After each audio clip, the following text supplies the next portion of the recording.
$20,000 siya pero masarap.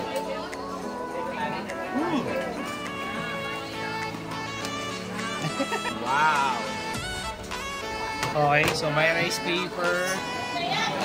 Natin. Hey guys, yan, nandito na kami sa Con Market. So yan, hi guys. So mag-grab na lang kami papunta sa Con Market kasi yung motorcycle rental dito, nagre-record sila na iliiwan ko yung passport ko. So sabi ko, mag-iiwan na lang ako ng pera para hindi niya kailangan ko din yung passport ko or picture. FYI, katabi lang siya ng hotel namin, okay? So nung una, before ko sabihin sa kanya na na mag-rent ako ng motor, ang requirement niya is mag-check-in kami sa hotel nila, tapos pipicturean niya lang yung passport ko, tapos pwede na ako mag-rent, okay? So dahil hindi kami mag-check-in sa hotel nila, na-record niya yung physical passport ko, siya daw yung mag-hold. So syempre, medyo kuwan tayo sa part na yan. Kasi this is the first time na kailangan nila mismo yung physical passport. Okay, so even sa ibang bansa na napunta namin sa other country, hindi naman kailangan yung mismo actual passport. Actually, picture nga lang ng passport tsaka yung picture lang ng driver's license. Pagkatapos, deposit ka lang ng pera. Ganun lang dapat. Pero dito hindi ganon. Gusto nila yung mismong passport iiwan. So, we decided to Grab kasi may Grab naman dito. So mag-grab na lang kami papunta dun sa area, sa Con Market. Tapos doon na kami magla-lunch. Pagkatapos ikot lang kami saglit dito and then dinner kami dun sa seafood restaurant na napili ko. So ganun yung gagawin namin ngayon. Okay? So yan, samahan nyo kami. Ikot tayo ngayon. Wait lang namin yung Grab driver. So yan guys, nasa Grab na kami. So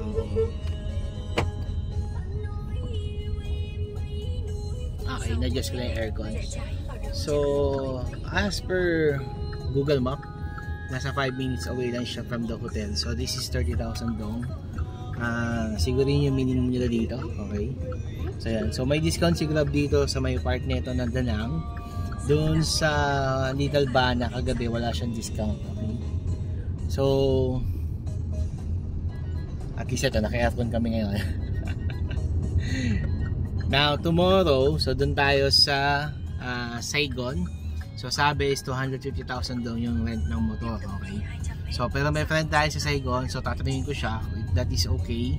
Tapos magpapa-assist tayo sa kanya para hindi tayo mag-iiwan ng passport kasi ayoko talaga mag-iwan ng passport, mahirap na, di ba? Hey guys, yan, nandito na kami sa Con Market. Okay.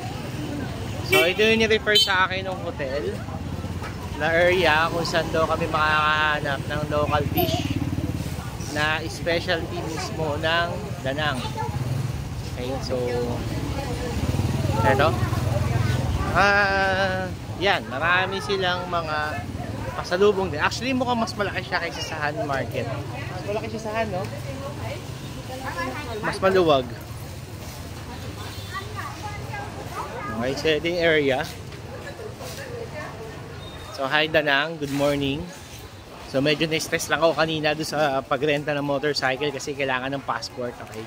So first time talaga yon na nangyari na hininga kami ng passport para sa motorcycle. Anyway, so as per my friend si Ken sa Saigon, ganun din daw, okay? So hoping na yung hotel namin sa Saigon is nagpaparan sila ng motor para hindi ko na kailangan mag-iwan ng passport kasi sobrang delikado ang mag-iwan ng passport. Kahit yung mga yung pinapalo ko na vlogger, si Hungry Adventure, si Mickey. So nung pumunta siya ng Indonesia, hiningan din siya ng passport, din siya pumayag. So nag-deposit lang siya ng pera, so ganun. For safety purposes. Siyempre mahirap na guys eh. Pag passport na nawala, hindi matatrap ka na dun sa bansa niyo, mahihirapan ka basta makaalis, di ba? Eh may language barrier pa naman, yun yung problema. Okay, so yan. So ganito dito, I think nakita ko na yung kainan. Mukhang dito, bebe. Okay, so hanapin niyo yan, Bing 15A. At eto na yung kainan. Okay. So yan. Wow.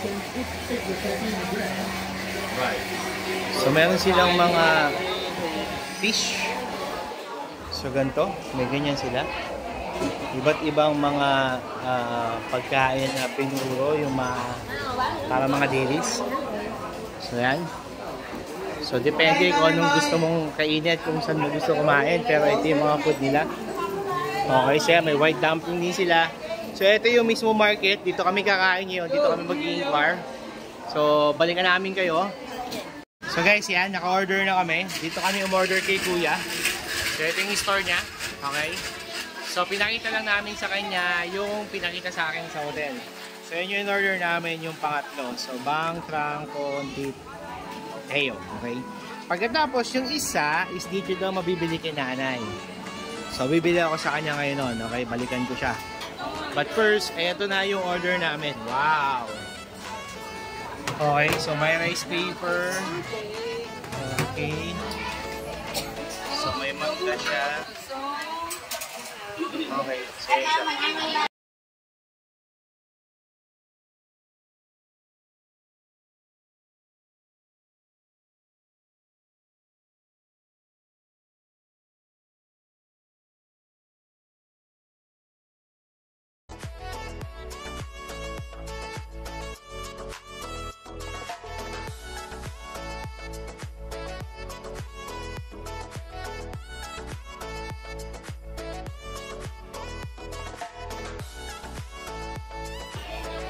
guys, ini 60,000 no on. Pagkatapos, order ako ng avocado. Avocado cream or avocado shake. That is 20,000 no on. Try muna natin ito. Experience Vietnam.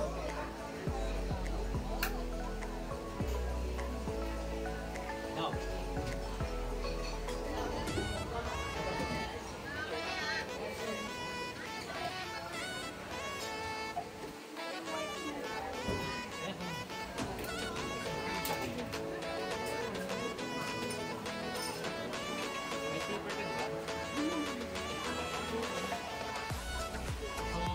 Rice paper, may lettuce,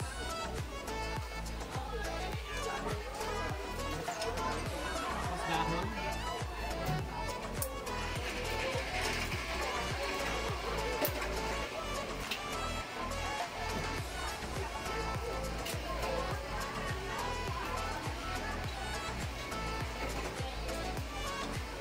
tikman dito guys.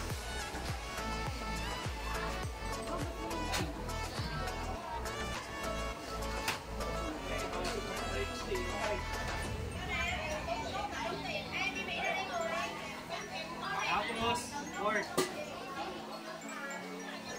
Ano ito?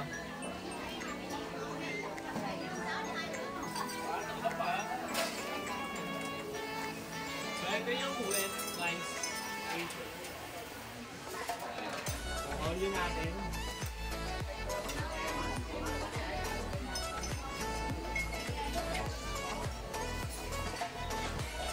Tapos, meron siyang dish. I think, mag-uong yata. Mag-uong nga. Tatang.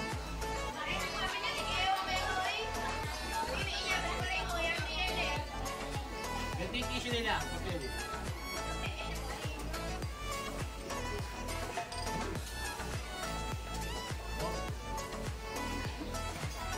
Wala.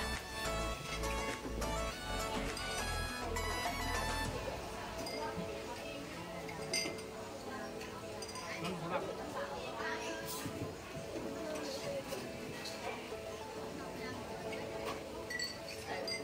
So, itong rendered by our hotel.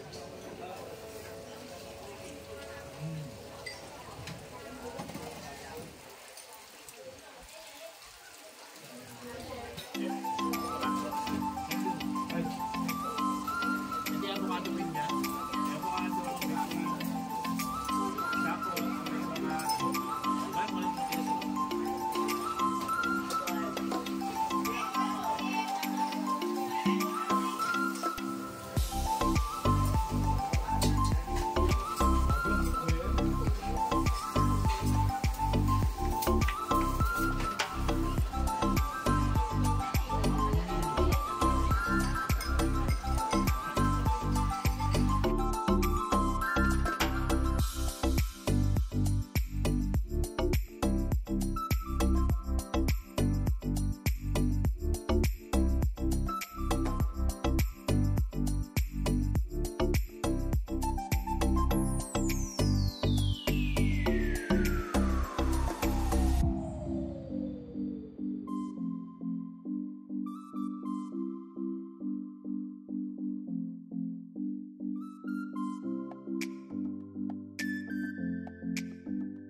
there.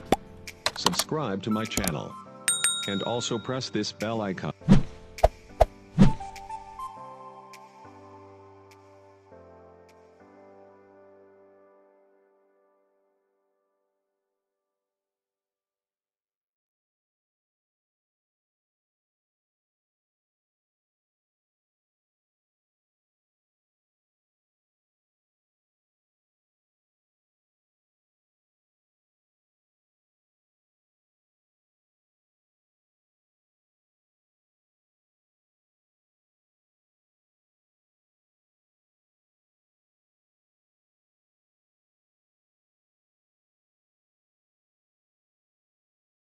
Guys, review natin yung smoothie niya. Kung kamusta. Okay.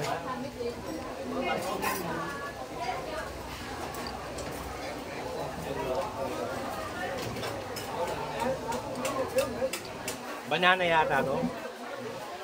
Tapos para siyang may ice cream. Masarap. Masarap. $20,000 lang siya pero masarap. Pahin nyo to. Purong avocado. I think ice cream yata itong tinatawag nyo ng cream. Hindi siya shake eh. Ito yung shake yung avocado. Pero masarap. Try nyo. Sobra. Panalo. Ano? Wow. Good.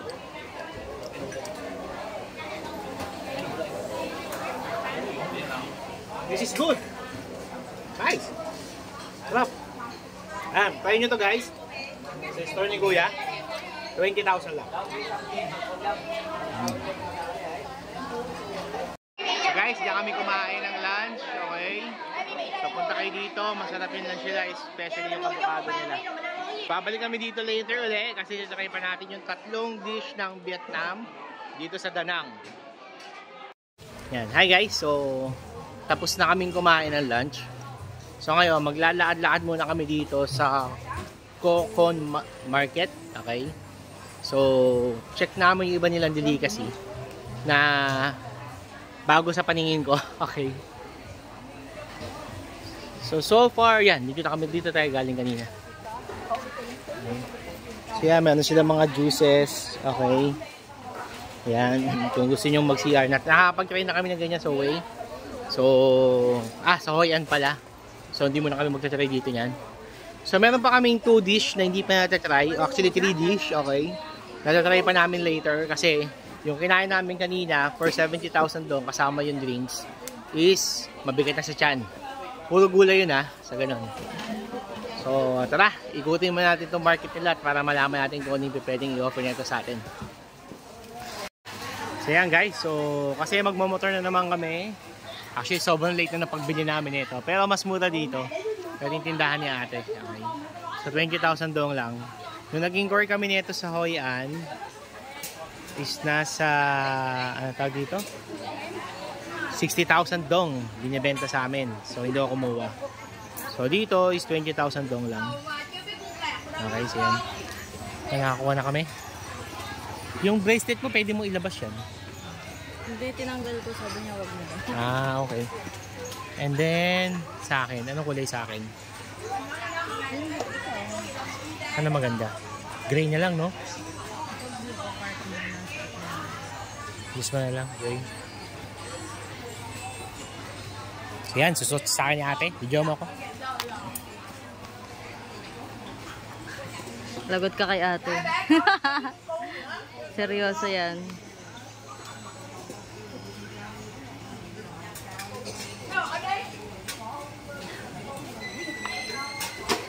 Yes. Design. Iba na kayo yung kulay ko. Yung malayo.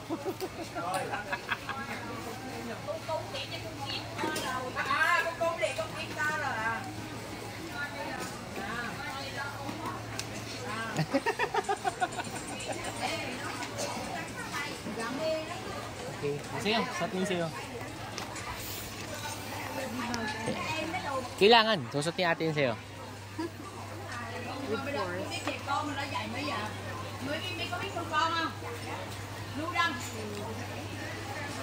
Okay. Pinalo pa.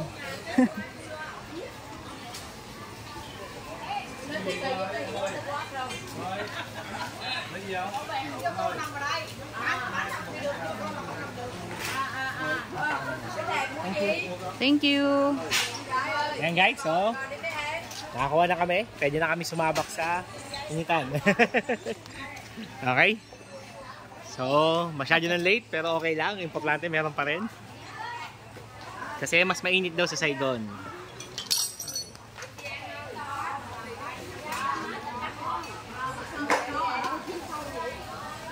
Mga dry. Yung Mga dry. Gusto mo i-try? dry food. Ito baka nandito yun. Tatanggalin. Diba guys? Okay lang yan. Importante meron ka ano. Pero ang sarap niya. Oo. Ay, umatapon na. Huwag mo ko So, hindi siya nakakaintindi ng English kanina. So, ginawa niya through action, nakipag-communicate siya sa akin, which is okay naman. Okay. So, yun. Dito? Oo. Pasok. Dumaan na tayo dito. Gusto mo lumabas? Tapos, ano meron sa labas? Hindi ko alam. Ito na ba yung buong market? Meron pa sa labas kasi mainit na sa labas. Meron sa taas. Oo, saan yung galing natin yun? Saan galing sa taas? Pero parang wala naman. Wala namang second floor. Anyway, sige check natin.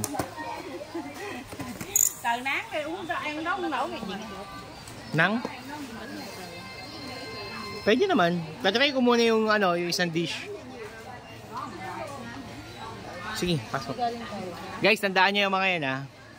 Yan, BNH15A. So may mga ganyan, parang yan yung pinaka-street name para di kayo maligaw. So dyan na kami galing kanina. Pag pinasok mo yan, kainan.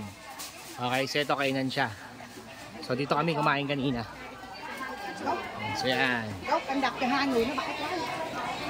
So yan, dito kami kumain kanina. So narinig mo yan, sobrang ingay, okay. Saan niya, kinain niya natin? Doon ba din kinain niya natin? Ayun. Oo nga. So, tatry ko muna yung pagkain niya nanay. Alamin natin kung anong may offer niya, okay? So, balikan ko kayo.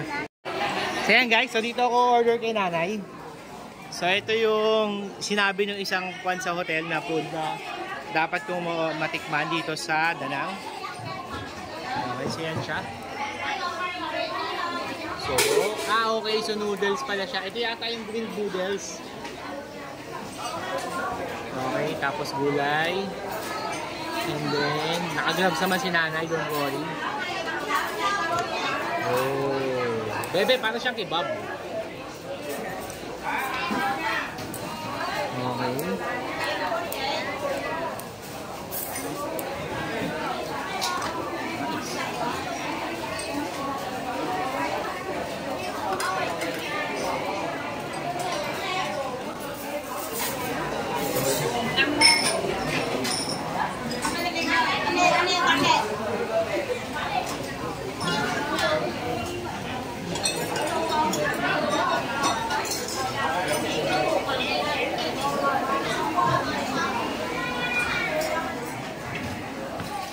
Thank you. So, ito yung food. Okay yan, na-order ko na. So, dito siya. Try natin.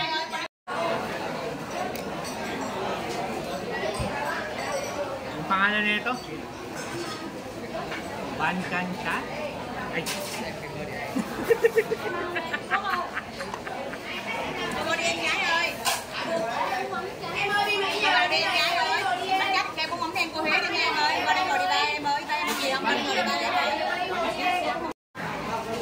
So guys, this is Van Kitong. Okay. Ilalagay ko na lang dyan yung pangalan ng dish. Hindi ko alam kung paano siya i-pronounce. Kasi nanay, hindi siya nakaka-intindi ng English. Okay. Pwede siya. Dami siya kasamang peanut. And then I think this is pork. Pagkatapos, meron siyang, kung spring roll to or kebab. And then, a cucumber. Pagkatapos, yan. Yung noodles niya is white. So, Mix natin siya. Para siyang may sarsa. Hindi ko alam po yung sarsa niya.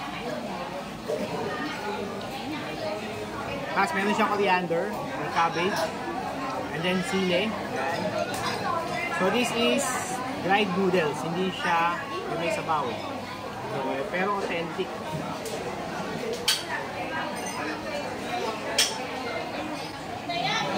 Tingnan natin.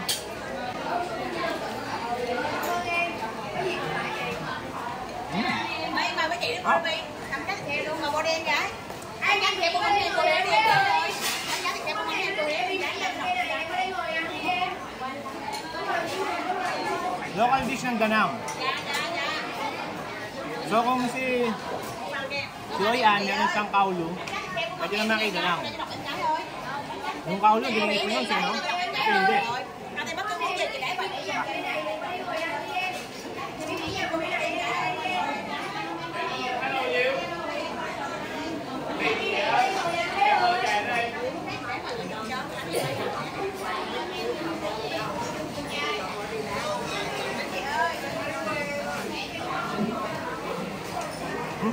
Kain tayo.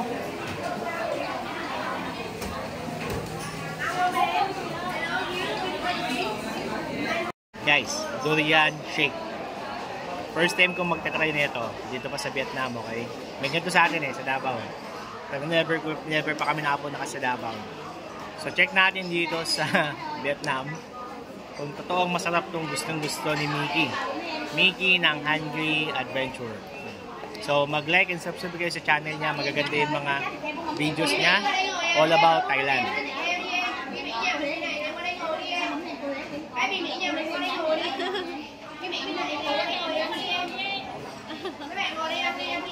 Hindi ko alam, ba't gusto niya lang yung durian, no?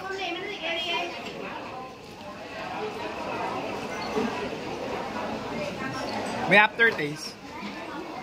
Yeah, refreshing naman siya. Pero alam mo yun, naamoy mo pa rin doon sa bibig mo yung lasa at yung amoy ng durian. Kahit nalunok mo na siya. Yeah, pag tumatagal na, okay naman. Masarap naman siya. Medyo ano nga kasi hindi lang ako sanay, okay? So sa mga durian lover dyan, punta kayo sa Vietnam, try nyo to. Mura lang siya. So from Connect, nasa 30,000 dong lang siya. Durian shake. Durian shake.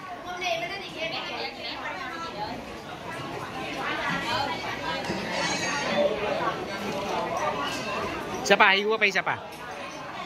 Pag yung nakainom ka na nakainom, mag-iiba na yung lasa niya. Isa pa.